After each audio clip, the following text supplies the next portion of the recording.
Hello friends, આજે આપણે બનાવીશું રવાની ઇન્સ્ટન્ટ ખાંડવી, જેને આપણે સૂજી રોલ પણ કહી શકીએ છીએ, જેને બનાવવી ખૂબ જ ઇઝી છે અને આ ખાંડવી ખૂબ જ ઓછા સમયમાં બની જાય છે.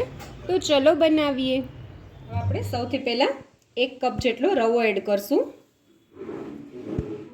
એની સાથે એ જ કપથી આપણે 1/4 કપ જેટલું દહીં એડ કરશું અને હવે પહેલાં બધું સરસ રીતે મિક્સ કરી લેશું. અને હવે આપણે એમાં પાણી એડ કરશું.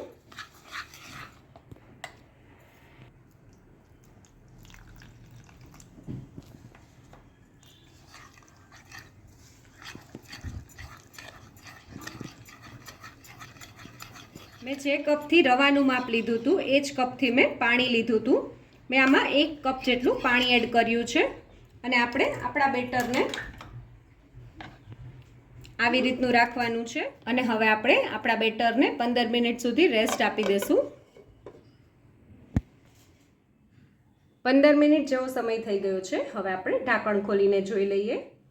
તમે જોઈ શકો છો આપણું બેટર એકદમ સરસ રીતે પલળી ગયું છે 15 મિનિટમાં. હવે આપણે આમાં જે થોડા મસાલા છે એ કરી લઈએ. હવે આપણે આમાં સ્વાદ અનુસાર મીઠું એડ કરશું.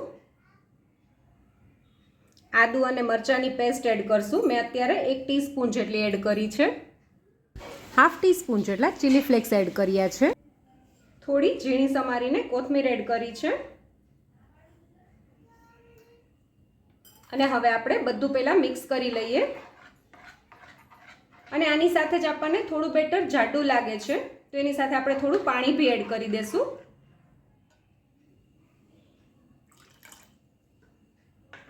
મેં અત્યારે અહીંયા 1 ટેબલસ્પૂન જેટલા પાણીનો ઉપયોગ કર્યો છે. આની પહેલાં મેં 1 કપ જેટલું પાણી એડ કર્યું હતું. આપણે આપણા બેટરને આટલું પતલું રાખવાનું છે. તમે જોઈ શકો છો આટલું પતલું હોવું જોઈએ આપણું બેટર. હવે મેં અહીંયા એક થાળી લઈ લીધી છે. એને આપણે તેલથી ગ્રીસ કરી લેશું અને એમાં આપણે આપણા બેટરને પાથરવાનું છે. હવે આપણે થાળીમાં આપણા બેટરને લઈ લઈએ. તો તમે જોઈ શકો છો મેં ખાલી આ 2 ચમચા જેટલું જ બેટર લીધું છે અને એને થાળીમાં એકદમ સરસ રીતે પાથરી દીધું છે. અને આપણે આનું જાડું લેયર નથી પાથરવાનું, પતલું જ લેયર પાથરવાનું છે. હવે તમે જોઈ શકો છો મેં અહીંયા એક કડાઈમાં પાણીને ગરમ થવા માટે રાખી દીધું છે અને આપણું પાણી સરસ રીતે ગરમ થઈ ગયું છે. હવે આપણે જે પ્લેટમાં બેટર પાથર્યું છે એ પ્લેટને આ વાસણમાં મૂકી દેશું. હવે આપણે 2 થી 3 મિનિટ સુધી ઢાંકણ ઢાંકીને આને ચડવા દઈશું.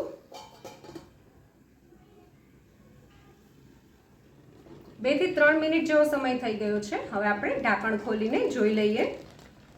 તો તમે જોઈ શકો છો ઉપરનું સરસ લેયર આખું ડ્રાય થઈ ગયું છે. આનો એ મતલબ છે કે આપણી જે ખાંડવી છે એ એકદમ સરસ રીતે ચડી ગઈ છે.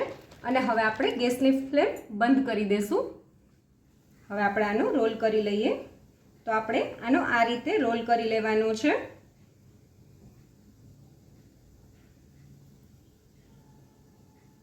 તમે જોઈ શકો છો એકદમ સરસ આપણો રોલ રેડી થઈ ગયો છે.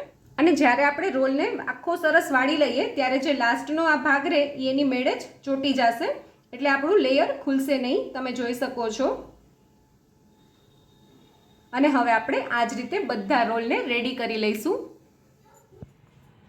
તમે જોઈ શકો છો આપણા સૂજી રોલ રેડી થઈ ગયા છે. આટલા માપથી આટલા સૂજી રોલ રેડી થાય છે. હવે આપણે આની ઉપર વઘાર કરી લઈએ. હવે આપણે જે રસોડામાં જે રેગ્યુલર ચમચી વાપરતા હોય એ ચમચીથી જ મેં 2 ચમચી તેલનું માપ લીધું છે. હવે આપણે આમાં 1/2 ટીસ્પૂન જેટલી રાઈ એડ કરશું. આપણી રાઈ સરસ ફૂટવા લાગી છે. હવે આપણે આ સમયે 1/2 ટીસ્પૂન જેટલું જીરું એડ કરશું. એની સાથે જ થોડા લીમડાના પાન, લીલા મરચાંને આવી રીતે મેં સમારીને લીધા છે.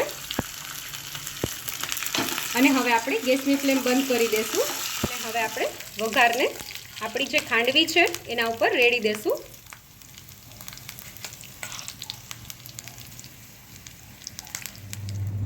તો તૈયાર છે આપણી રવાની ઇન્સ્ટન્ટ ખાંડવી.